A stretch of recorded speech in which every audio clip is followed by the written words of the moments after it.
I guess you can see shadows, you can hear stuff out there and make adjustments on the track. Of course, you can hear, for one, the crowd, so don't underestimate the powers of your cheers tonight, and for two, the competitors. And yeah, that's great to hear. We talked about Barsha earlier in the show, how mature he is for his rookie season. And that was one of the things that impressed me about Chad Reed, to jump subjects a little bit. A lot of times when you're doing a rhythm section different, you're in second, you're trying to overtake the leader, and you're making time on a person in a certain area, a lot of times you pass the guy, they figure it out, and then the race is on, because now they have that hot line that you had.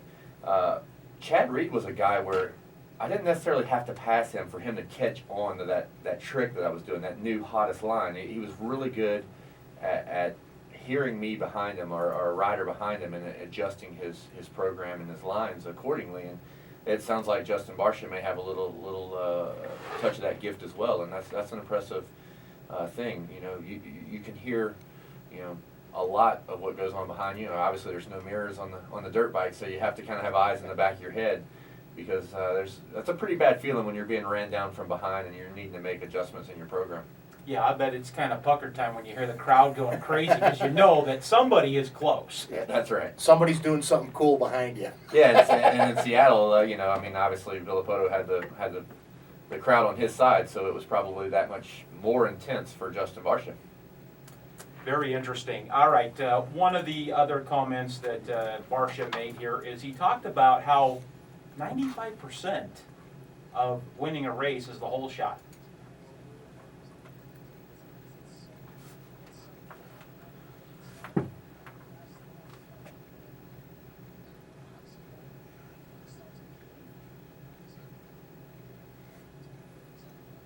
All right, 95% of it is the whole shot.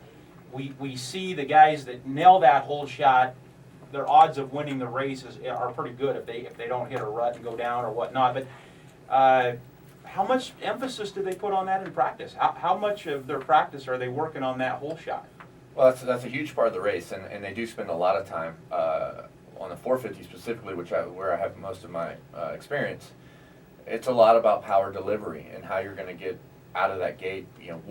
What track conditions are we in? Are we in Atlanta where it's soft and really grippy, or we're out here in Salt Lake City now, obviously, or Vegas coming up next week where it's a little bit harder conditions, or a little bit more pebbly. You have to figure out how you're going to get that tire to grip and drive you forward. But I think looking at stats just last night, kind of thinking about how the race and the show is going to go tonight.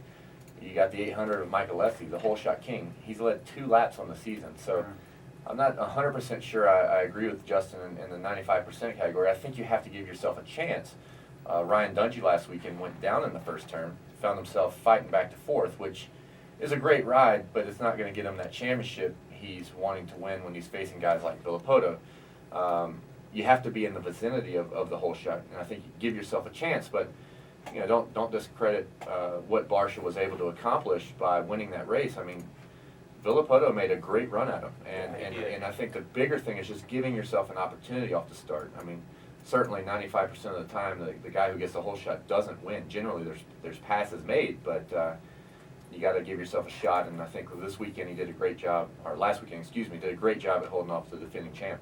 Yeah, it's awesome. I know that they pucker. They've got it when you go into that corner. I pucker for them. 20 bikes, wide open throttle. I watched that and I'm like, oh, this isn't going to be pretty. This can't end well. It's going to be exciting. Rice-Eccles Stadium tonight, Supercross is in the house. Kevin Windom sitting in here, co-host. We're going to come back and talk more about Supercross. You've been listening to Racing Fan Radio right here on the all-new 1320 K-Fan, powered by you, the fans.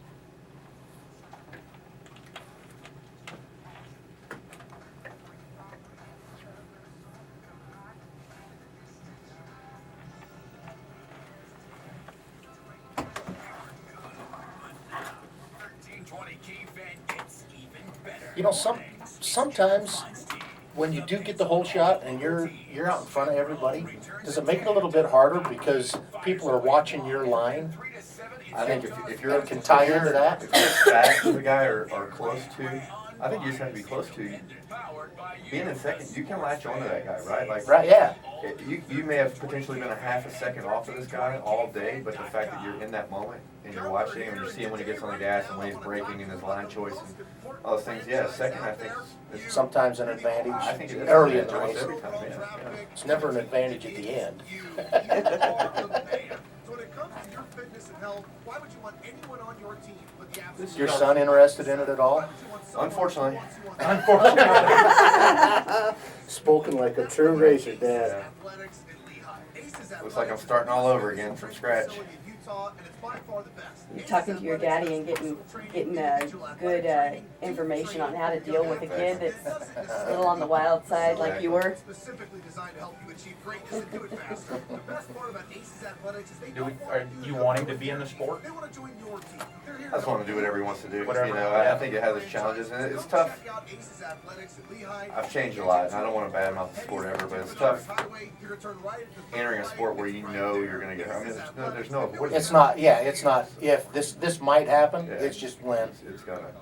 It's, And you just, you know, for whatever reason, you're either, you know, I feel extremely lucky with just the injuries that I've had, you know, and there's been a lot, but, so that's tough, but I think if we approach it properly and just having made a career of it and a profession for 19 years, I think it's kind of important for me to realize that, like, let's just go have fun and ride, like, let's take the racing thing out of it, let's just go ride, and if it transforms into something else, then great, maybe, or, you know, whatever, let's just take it one step at a time. You don't want to rush that process, you know? That's true. It's hard for kids to understand that. Yeah. It was interesting. Yes, when it is. You were talking about age earlier, you know, it's like, you know, 35 is 35, whatever, but, I mean, when you look at 19, 20 years of anyone putting that time in a profession, it's just the odd part is we start at 16, you know, as a professional. We actually start a lot younger than that if you go back to the amateur career, but it's hard to see anybody really put a career in of 20 years in really anything, right? Yeah, yeah, it's very true. Just most people start at 30 and Okay, I've got a message here on our Twitter. Is he related to Barry Windom? I don't think. Barry Windom. We really don't want to talk about the Windom family tree because my dad has a bad history. Bad reputation? Yeah, well, no. He never met his father, so he's like, I don't know what damn Windom, you know. The Windom start right Yeah, here. that's exactly what he said. So, Oh, I love it. yeah. That's cool. programs at Stevens Henniger allow you to graduate in as little as 15 to 20 months. And classes Well, that's begin awesome. every month, so no more excuses So you live in Mississippi? I am, yeah, still. Moved up there for land and built my tracks out of the, you know, it's about 45 minutes out of Baton Rouge, Yeah, which okay. is, you know, close to home still. I was born and raised in Baton Rouge. How many acres you got? 1,000? Do you really? Yeah. Good Lord. Wow. Bet you have no problem making Yeah. a couple of courses. Yeah. I only have 3, but I got 4 horses running around. I mean, do you have any horses? We do. We have 5 horses. Yeah. Oh, I knew I liked you. Yeah, thank you. Yeah. 5 horses and we're running 150 head of cattle. So. Oh, wow. Wow. Yeah. That's awesome. It's fun. So do you get out there and ride and wrangle those cows back in? Or do you have somebody that does it? No, me and my dad, and actually my daughter does. My daughter is amazing. She's 10 and she is like the animal whisperer. Is Really? that right? We have chickens and we let them out occasionally and like if I want to put them up because we're going somewhere I don't want to farm it or my dogs to get them or whatever. Yeah. She can cluck and walk to the pen and they all go in. Even if they're not ready to roost or anything, like she'll go in. We just had a cat that had kittens. I mean, that cat is like ready to tear me up, hissing at me. She walks in there, calms the cat down. Grabs the babies. Oh my gosh, she's amazing. You would have gotten eaten. And she'll call it with my dad, like she'll call a cow that's about to calve. She'll be like, oh, yeah, that one's about to calve. I mean, she knows. She's just an animal whisperer. She's That is awesome. so cool. That's cool.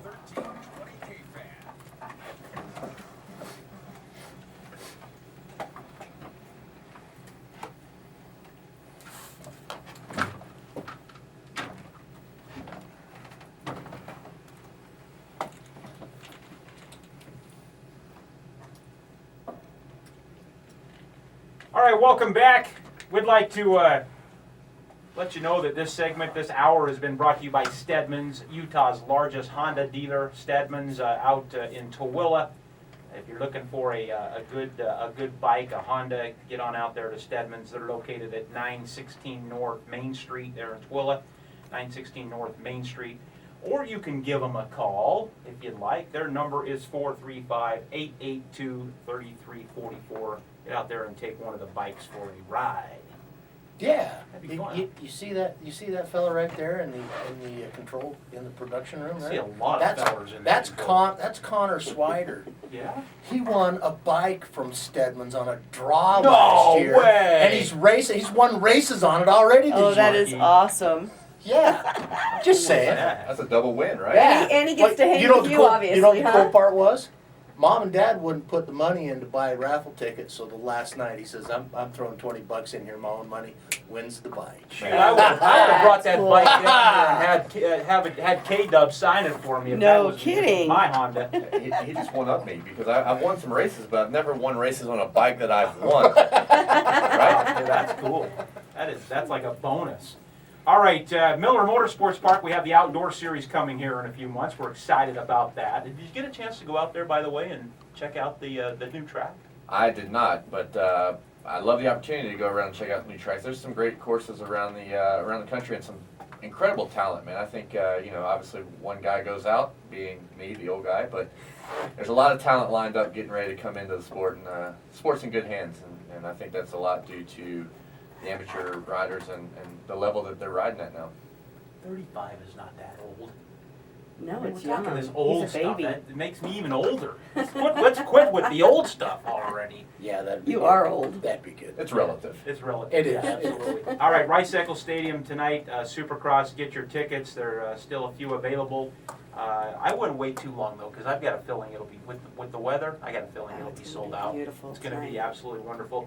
12:30 is when they're out on the track practicing. The pit party starts right there shortly around 12:30. So you want to make your way there, meet the riders, go and see the bikes. A great experience. They set it up there on the west side of the stadium tower, and it's a lot of fun. So you'll have a great time out there. Lots of food out there, all kinds of fun stuff. All kinds of stuff. Should be a great night. All right, I want to ask you with some of the riders coming up, who do you like? You look at the West and the East lights, and you look at some of these guys. Roxon. You go through the list and look at some of the young Ken Roxon, Eli Tomac. I love that guy. Will Hahn. Cole Seeley, Will Hahn. I mean, you look at some of these guys coming up. I guess it's hard to say you don't like all of them, but there's some great talent coming into the sport as far as maybe moving up to the 450s. That was the first thing that came into my mind. I like them all. It's tough to really to pick a guy. Will's had a great season. I mean, looking like he has a great chance to, obviously the points leader to win the East Coast Championship on the Geico Honda there. That's great.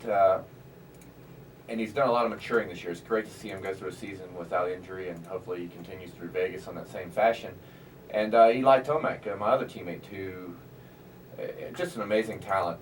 He's had a disappointing year. I mean, he's in the game. I mean, he's back a little bit there on Roxon, 20 points back. But everyone thought he was going to be the guy, and I think it's just a point to make on Supercross of how quick things can change. I mean, his talent is obviously there, even though the points aren't showing, I think, as good of an athlete as he is. Even saying that with all due respect to Roxon and the fact that he's second in points, just made some bad mistakes. Went down in Seattle while leading. Obviously had a big crash in San Diego earlier in the season. But the consistency of Roxon and Marvin Muscan, who, let's not forget, those are world champions. I mean, that's a nice title to be holding, coming over to, I think, one of the world's greatest series here in the Monster Energy Supercross Series. And not only that, but you look at another rider who got a podium finish last week, Zach Osborne, the Geico Honda team. I mean, great. His first podium of 2013. Good to see a young man like that get on the podium as well. It is, and I think that he was not quite prepared for the season, but he made the best of his off time. There was a large break for the West Coast riders while the East Coast Series was going on. I think it wound up being 8 races in Yeah, 9 it was weeks. a long- Yeah, 9 weeks with the Easter break, and he came back impressive, motivated, and real hungry. And he rode with that hunger all day long, carried the momentum of the day, and interested to watch him race tonight. And I think that he needs to get up there. He needs to help his teammate try to win this championship tonight, or eat away at the points of Ken Roxon. Obviously, he's not going to win it tonight, but Yeah. eat away at those points. Pretty excited about tonight, but I'm real excited as well for the final in Vegas. I love where they bring the East and the West lights together. The guys get a chance to compete against each other. Justin Barcia, they meet up with the Ken Roxons, Eli Tomac. I mean, all these guys come together, and it is a points race. It makes for a great final. It really does, and sitting here today with the career that I've had, I look back on that race quite often, and I got to say it because I came out the victor against against the greatest of all time, there, Ricky Carmichael. So I have to remember all the times I beat him, because obviously he beat me way more than I beat him. But that was one of the times, and the pressure of that race for the lights guys, where it's your only opportunity to really prove who's the best. And you may have an off night, but hey, in the sport of Supercross, you have to bring your A game night after night after night to every single round, and there's a lot of pressure around that, where hey, maybe I didn't win the championship, right? Like let's look into the ball and say Ken Roxon wins the championship.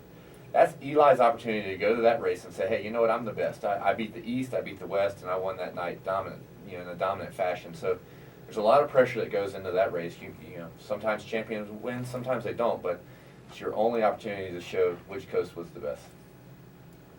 How do the factory teams look at that? I mean, does that really, you win something like that where they all come together, does that just escalate your stock through the roof? Or are these teams, their stock already pretty solid with like Geico Honda? I mean, they obviously are grooming them to move up into the 450s and such as that. But does that escalate their stock when they win a... I think it's more about the riders and being able to poke that chest out a little bit, and it's kind of a manhood thing. I think certainly all the riders that we just mentioned, and talking about the future of the 450 elite Supercross class, I think all of their stock is pretty much where it's going to be. You're talking about some strong names there. Absolutely. Have you ridden many of the outdoor races? And which, I know you prefer the Supercross, but what is the difference when you get into the outdoor? I love motocross, and to me, it's it's the building blocks for Supercross. You obviously aren't going to just jump on the Supercross track, and it's great for our sport, and it's great for the even the professionals. I mean, that's the foundation of what we do, and it's the roots. It's so awesome to go out there and see this beautiful track just cut into these hills, and the fans that line up for motocross are certainly some of the best fans in the world. They're diehard fans, and every one of those guys will be at a Supercross race tonight. I mean, there's no question, and they're going to be there whether it's snowing or a beautiful day like we have tonight. But it's great until you get to summer. that's the part.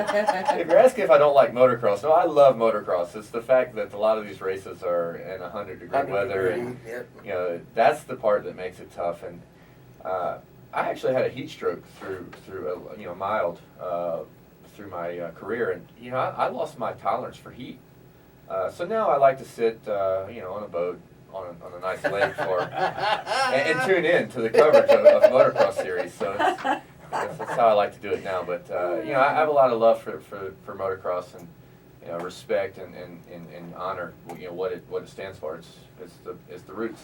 You do it so long, you still love the game. It's like Kenny Bernstein, never around the track anymore. Are No, he's gone to one track, and that's because they gave him one race, and that's because they gave him an award. Brandon says he doesn't want to be anywhere near Joe, it. yeah, it happens that way. It really does. Interesting. I guess one of the advantages with an outdoor series is you kind of know track to track what you're going to get. Where Supercross, it changes every venue. It really does, and it's great to go to those facilities, but it's hard to pinpoint what makes momentum. I've gone to certain cities. Heck, Salt Lake City, for instance, I've won here twice, and this has been a great venue for me. And like you say, the track changes every year. So, but I've done the same at some outdoor nationals where I've done well at certain rounds, and You know, the track conditions may be different. Some years it may be a little drier, it may be a little wetter, it may be cooler or hotter. You never know what the situation is going to be, but when you like a facility, when you like a city, when you like a venue for whatever reason, and it could be the you know, how easy it is to get to logistically for travel, or a restaurant you ate at, or friends you have in the city. It's amazing what sparks, or even a past result. It's amazing what sparks a good mental bond with a facility, and once you have that bond, you become a force to be reckoned with at that particular race. And I think that's the trick for guys like Villapoto or champions, you know, Carmichael, or anybody who's ever done it before. That's the trick, is to have that, you know, consistency through 17 rounds of Supercross or the 12 motocross rounds. I mean, that's where it really gets tricky. Well, Kevin, before we let you go, I've got one final question for you. And by the way, congratulations on your career. Sad to see, you know, we're not able to watch you ride, but it is nice to see you around. Yeah, well, the upside is he wouldn't be in here if he was still on That's the track. true. Right. That's That's true. He'd be in bed. He'd be in bed, yes. Silver lining.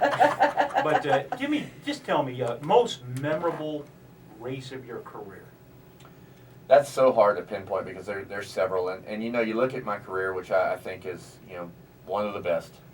I've won only 18 races, you know, over 200 starts, and I remember each one of them. I look at the trophies, they're in the case, and I reminisce on every single race win. There were some that were special as far as the East-West Shootout, winning an opener, winning a finale.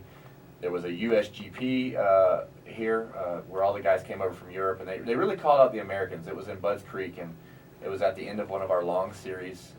Everyone was tired, and Stefan Everett started calling out the Americans, and it got me fired up. Whoops.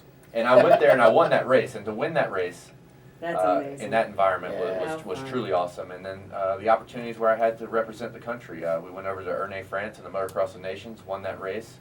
You know, and it really feels like you're doing it for America. And that was the first time for me to bond with a guy like Ricky Carmichael or Ivan Tedesco, where we're racing with each other instead of against each other. So there's been some good ones, but like I said before, I have those trophies and I look at them and I can remember the win. I can remember the champagne and I remember the trophy. I Very remember cool. the champagne. Very cool. I think his two favorite ones were the Salt Lake City ones. Of Yeah, course, yeah. gotta be. First time I've ever won in a snow race. There you go. The first ever snow race here in Salt Lake City was a great one. Well, with that, we'll let you go. We do appreciate you joining us here. Indeed an honor, and congratulations on your career once again. And folks, we'll let the country boy roll out of here. I know he's got a lot on his plate today, and we'll see you up there in the tower, Rice Eccles Stadium. Supercross tonight. Get your tickets. Get out there. It's going to be a lot of fun. Folks, you've been listening to Racing Fan Radio right here on the all-new 1320 K-Fan, powered by you, the fans.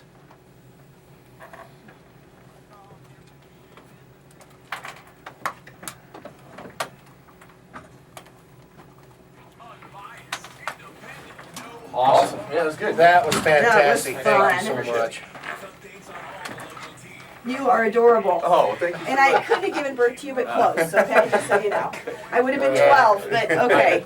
My oldest son's older than you. He's old. Hey, it's all relative, right? It's not It's all it's just Before you come out, can I get a photo with you? Thank you. I still rip it up at 170. Here, baby. Okay, where's the button? Right Oh, there in the the little middle. picture thing. Oh, No, didn't I- mean to my take hat. that one. Smile, Shane. Okay, you get in there. Okay. Ah, now he's gonna get sandwich. Now there's no room for me. yeah. Awesome, you guys. Cool. Let me get one, please. Sorry, guys. It's only got an hour. Okay, wait, you. I gotta get one He's more. got Okay, 15 here minutes. we He's go. got to be somewhere. Yeah. Me too. 15 minutes or an hour and 15 Ready? minutes. No, I have 10, it out. 15? Yeah, Ready? 10, 15. I gotta do Yeah, one for 10, Leslie. 15. 10 feet. Oh, do one for me? Yeah. You gonna do one for me? Is that the button? Yes, right that's there? it. Oh, I love you. Thank you. Just call 1-800-511-3359. Looks like it did it. Okay. Good deal. Now, I need Thank you. one for me. Oh, somebody mind? He's only got an hour You and want a 15 piece of minutes. this Oh, one? we need one for you. Of course. Oops. Okay, which button, baby? Right there. Okay, got it. All right. Kinda hard to run all this stuff, huh? If you miss those, pay attention. Thank you. Got it. All right, cool, good deal. Right on. Yeah, thanks. Very much. Enjoy it. Yeah, no problem. That was fun. Good job. Thanks, Kevin. Oh, my Appreciate pleasure. I didn't Thanks, see that. guys. I didn't see that shirt down Thank there. you so Oh, no much. problem. Thanks a lot. Hey, that's cool. You want a bike and you won on Okay, it. That's let's so see. cool.